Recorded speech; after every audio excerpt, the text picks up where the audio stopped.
ចាជំរាបសួរមកពីបងប្អូនទាំងអស់គ្នានៅថ្ងៃនេះខ្ញុំបង្ហាញបងប្អូនពីរបៀបធ្វើតប៉ែតំណាប់ខ្មៅបងប្អូនណា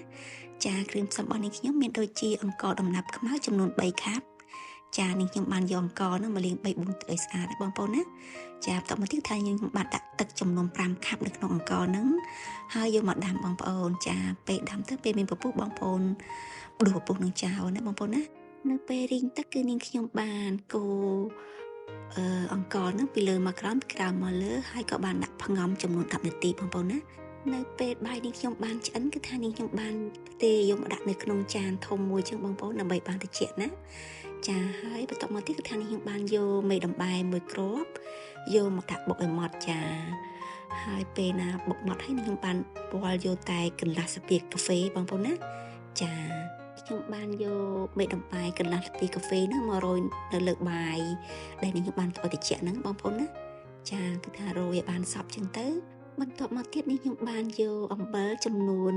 កន្លះស្ពាយកាហ្វេហើយនឹងទឹកចំនួន1ស្ពាយកាហ្វេយកមកលាយចូលគ្នាហើយក៏បានយកដាក់ច្បល់ជាមួយនឹងបាយរបស់នាងខ្ញុំបងប្អូនណាចាបងប្អូនច្បល់ឲ្យសព្វចឹងទៅបន្ទាប់មកទៀតគឺថានាងខ្ញុំបានផ្ទេ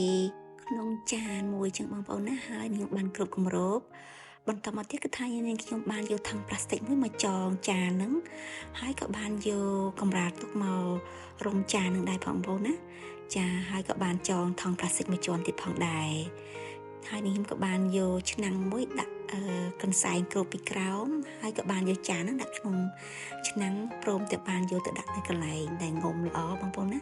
គឺថាបងប្អូនដាក់ចំនួនរយៈពេល4ថ្ងៃបងប្អូនណាគឺថាតប៉ែនឹងបានកាច់ហើយ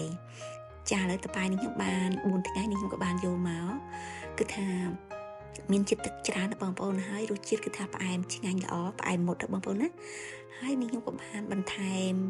ដូងកោសពីលើចា